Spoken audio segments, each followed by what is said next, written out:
पर 30 साल बाद बेहद शुभ योग बन रहे हैं। भक्तों, अगर आप कार्तिक पूर्णिमा के दिन जो उपाय जो कार्य अगर आप कर लेते हो तो दुनिया की कोई ताकत आपको धनवान बनने से नहीं रोक पाएगी। सुख समृद्धि की प्राप्ति होती है, धन दौलत की प्राप्ति होती है। माता लक्ष्मी स्वयं आपके पीछे पीछे दौड़ी चली आएंगी। भक्तों, अगर आप माता लक्ष्मी की कृपा प्राप्त करना चाहते हैं, भगवान विष्णु की कृपा प्राप्त करना चाहते हैं, तो सबसे पहले लिख दीजिए जय मां लक्ष्मी, जय भगवान विष्णु और इस वीडियो को जरूर लाइक करें। भक्तों और इस वीडियो को आप पूरा ही देखिए। कई लोग होते हैं जो वीडियो को आधा अधूरा देखी है, वीडियो को काट काट कर देखते हैं। भक्तों, ऐसे व्यक्ति को जीवन में कभी सफलता हासिल भी नहीं होती जो वीडियो को काट काट कर देखता है, बीच बीच से देखा है। और अगर आपने वीडियो को लाइक किया है, चैनल को सब्सक्राइब किया है, तो समझ लीजिए माता लक्ष्मी स्वयं आपके घर आएंगे, आप पर धन दौलत की बारिश करेंगे, आपके घर में सुख समृद्धि की बारिश होगी। इसलिए जय मां लक्ष्मी कमेंट बॉक्स में जरूर लिख दीजिए। भक्तों, ऐसे में कार्तिक पूर्णिमा के दिन स्नान, दान और पुण्य कार्य करने से कई गुना अधिक लाभ मिलने वाला है। भक्तों, अगर इस दिन कोई भी दान पुण्य किया गया, उसमें लाखों और करोड़ों गुना की लाभ वृद्धि देखने को मिलती है।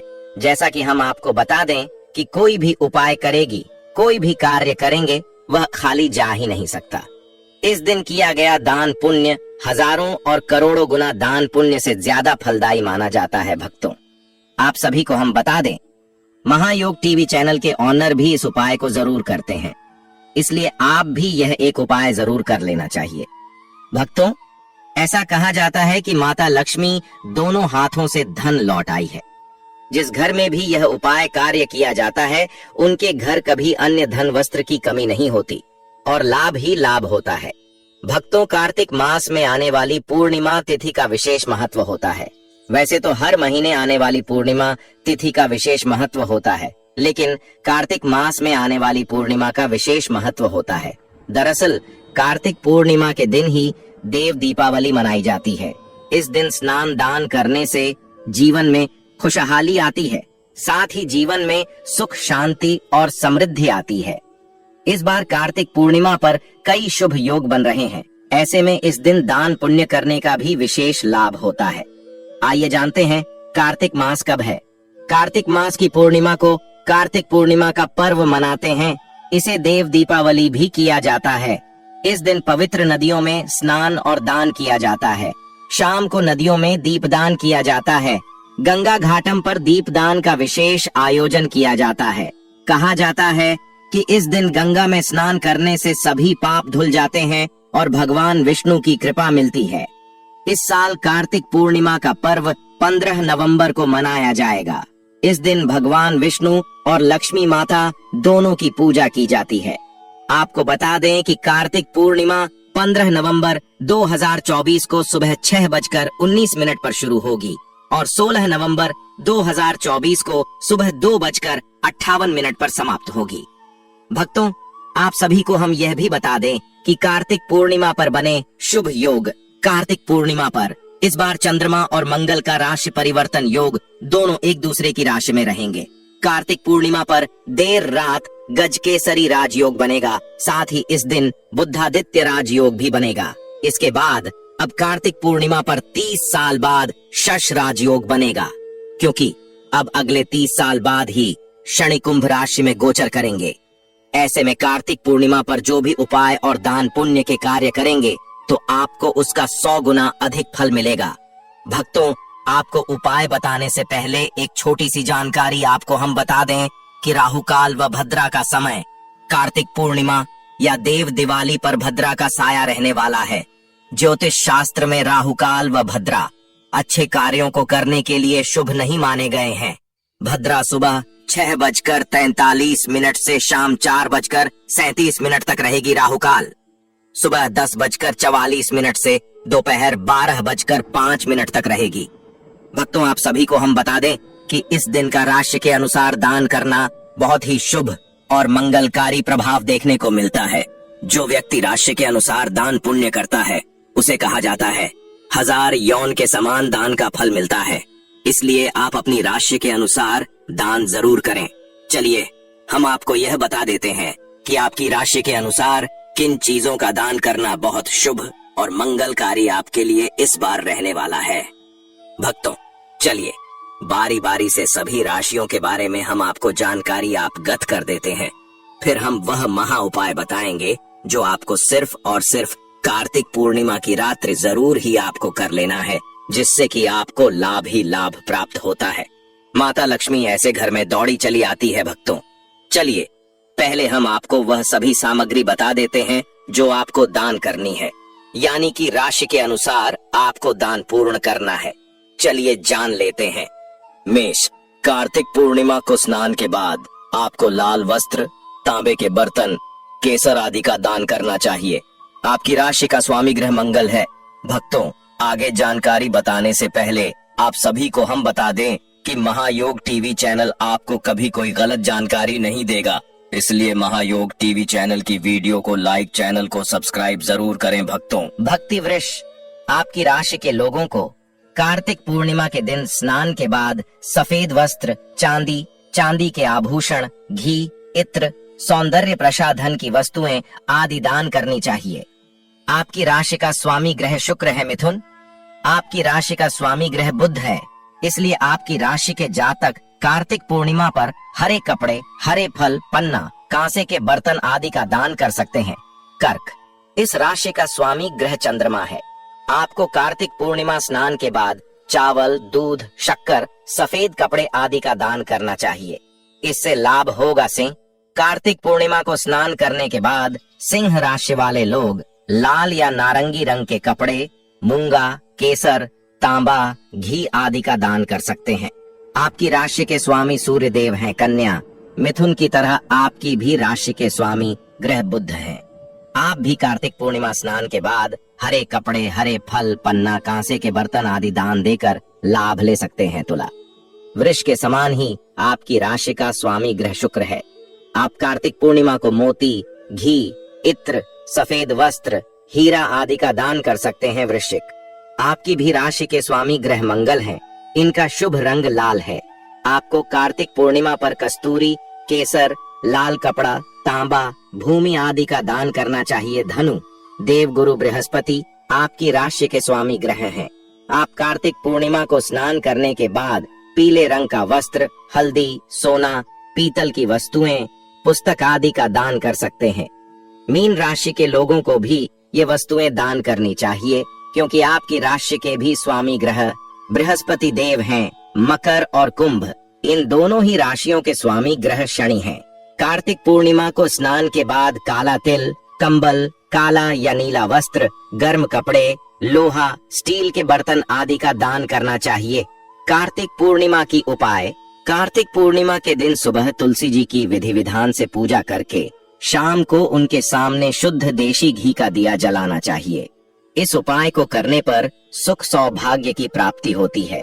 कार्तिक पूर्णिमा के दिन पीपल के वृक्ष की विशेष रूप से पूजा करनी चाहिए। कार्तिक पूर्णिमा के दिन स्नान ध्यान के बाद पीपल के पेड़ की जड़ों में मीठा जल डालने से माँ लक्ष्मी प्रसन्न होकर धन धान्य से घर भर देती हैं। कार्तिक पूर्णिमा के दिन रात के समय चंद्र देवता को दूध, गंगा जल और अक्षत मिलाकर अग्र्य देना चाहिए। इस उपाय को करने पर कुंडली से जुड़ा चंद्र दोष दूर होता है। अग्र्य देने के बाद चंद्रदेव के मंत्र एयुएम सो सोमाय नमः का जप करना न भूलें। कार्तिक पूर्णिमा की शाम को विशेष रूप से चंद्र दर्शन करना चाहिए। यदि इस दिन पति पत्नी साथ मिलकर चंद्रमा का दर्शन और उन्हें गाय के दूध का अग्र्य देते हैं तो उनके दाम्पत्य जीवन में मधुरता आती है।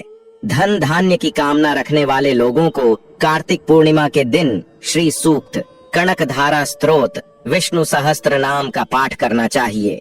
माता लक्ष्मी की पूजा के साथ इनमें से यदि किसी एक का पाठ आप श्रद्धा भाव से करते हैं तो माता लक्ष्मी अवश्य ही प्रसन्न होकर सुख समृद्धि का आशीर्वाद देती हैं। कार्तिक पूर्णिमा पर न करें। ये कार्य कार्तिक पूर्णिमा के दिन भूलकर भी न तो अपने घर को गंदा करना चाहिए और न ही इस दिन पहने हुए गंदे कपड़े पहनना चाहिए। यदि आप चाहते हैं कि आपके जीवन से जुड़े कष्ट न बढ़ें, तो आपको इस दिन किसी की भी साथ लड़ाई झगड़ा करने से बचना चाहिए। पूर्णिमा के दिन आपको अपने घर के वरिष्ठ सदस्य का भूलकर भी दिल नहीं दुखाना चाहिए, बल्कि उन्हें तमाम तरह से खुश करके उनका आशीर्वाद लेने का प्रयास करना चाहिए। पूर्णिमा के दिन अपने मन को नियंत्रित रखने के लिए योग, ध्यान आदि करना चाहिए और भूलकर भी तामसिक चीजों का सेवन नहीं करना चाहिए। और भक्त महायोग टीवी चैनल आपको कभी कोई गलत जानकारी नहीं देखा भक्तों, इसलिए अभी तक आपने ही वीडियो को लाइक न किया हो तो जरूर कर दीजिए और कमेंट बॉक्स में जरूर लिखें।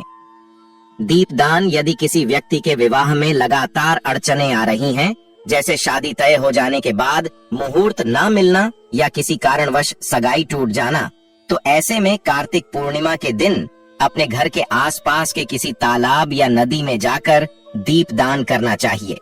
इसके अलावा घर के मुख्य स्थानों पर भी दीप प्रज्वलित करना चाहिए। ऐसा करने से जल्द ही आपकी शादी के योग बनेंगे।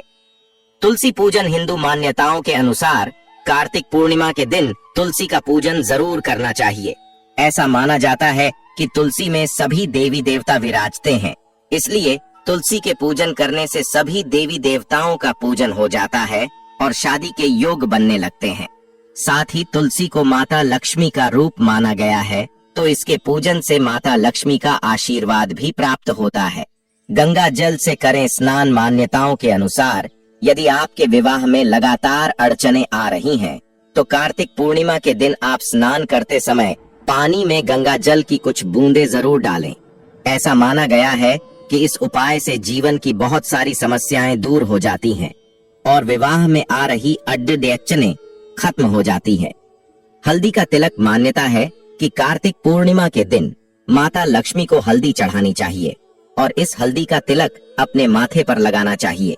ऐसा करने से भाग्योदय होता है, साथ ही विवाह के योग बनने लग जाते हैं। इसके अलावा इस दिन आप अपने घर के मुख्य द्वार पर हल्दी से स्वास्तिक भी बनाएं। भक्तों, कार्तिक पूर्णिमा के दिन भूलकर भी ना करें।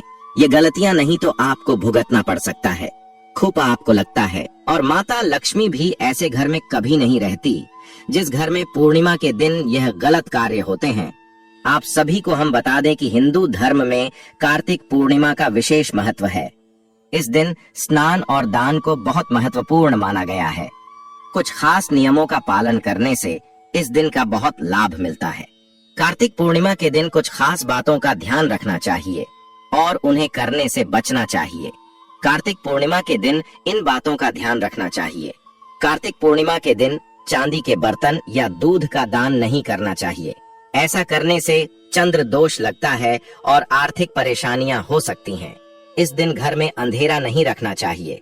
ऐसा करने से मां लक्ष्मी दरवाजे से ही लौट जाती हैं।